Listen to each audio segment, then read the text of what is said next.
Hey, happy Monday! Google's giving up a little bit more on Google+, eBay closes down eBay Now, the most frightening Android hack that probably affects you, and more. It's Monday, July 27th, and this is Crunch Report.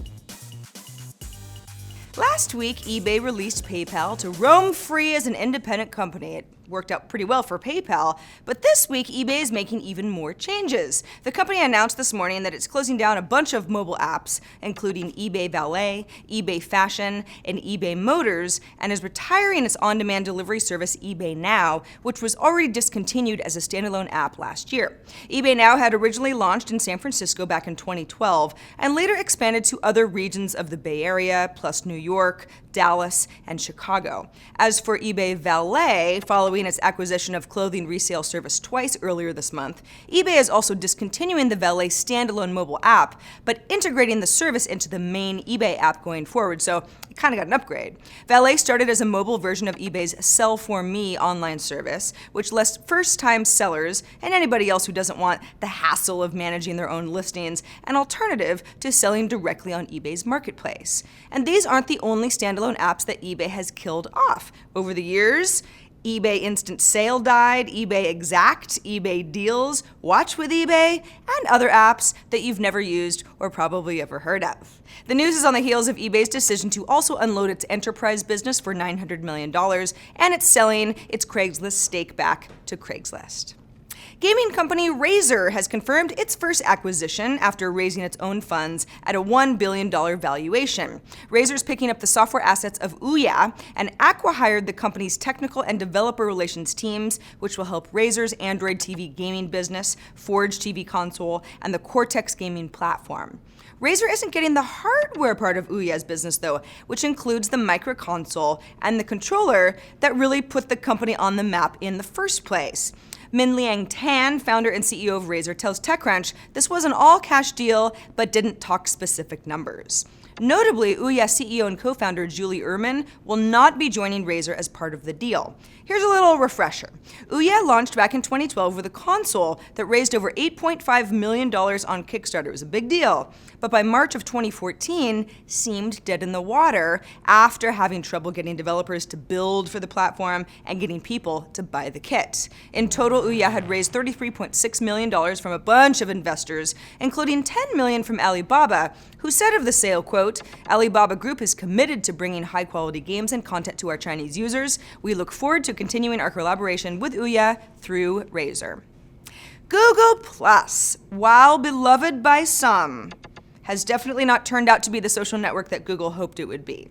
After moving Google Photos out of the service, Google is now decoupling Google Plus profiles from its regular Google accounts.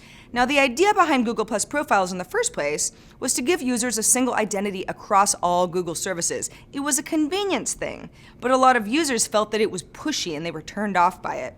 YouTube is the first to be separated out of Google Plus entirely. After being integrated in 2013, it was the company's way of reducing trolling in the YouTube comment section, a place that trolls like to hang out.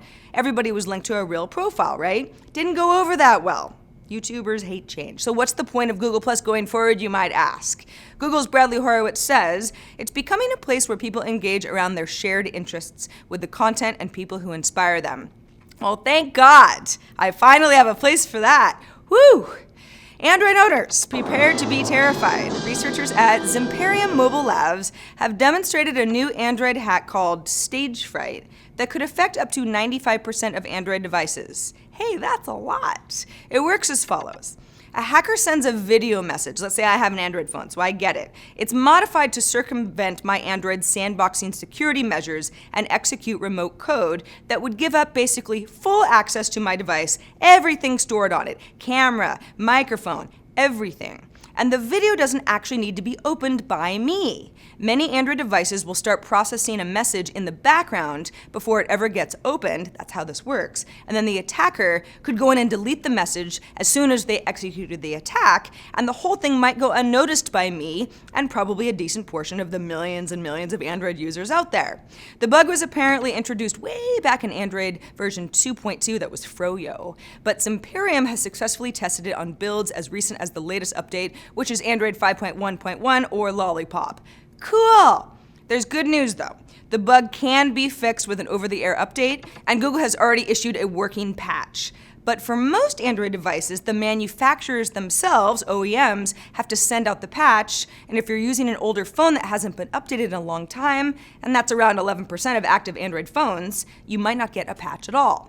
A Google spokesperson had this to say, quote, "Most Android devices, including all newer devices, have multiple technologies that are designed to make exploitation more difficult. Android devices also include an application sandbox designed to protect user data and other applications on the device." Sounds like a whole lot of nothing to me. Internet radio service Pandora has opened up its sponsored listening ad product, which is now being made available to all advertisers. It was first introduced in beta last fall. Here's how it works. Sponsored listening lets users opt to watch a video or some other kind of rich media, say a photo slide gallery, ad at the beginning of their Pandora session in exchange for an hour of commercial-free music. They have to be at least 15 seconds long, but they can be as long as 2.5 minutes. I have to say, working in this business, that's a long video. The idea, though, is to capture users' interrupted attention for a brief period of time and then make sure ad impressions don't fall on deaf ears, so to speak. Though for now, the ads are only available on Pandora's mobile app, which makes sense since 80% of Pandora's 80 million active listeners are now tuning in mostly on mobile devices. Last week, Pandora reported its ad revenue accounted for $230.9 million out of a total revenue of $285.6 million, which is representing a 30% year-over-year increase. Total listening hours were also up by 5% year-over-year to 5.3 billion. And that is the report for today. I'm Sarah Lane. Crunch Report airs Monday through Friday at 7 p.m. Eastern, 4 p.m. Pacific, right here on TechCrunch.com. We'll see you all tomorrow.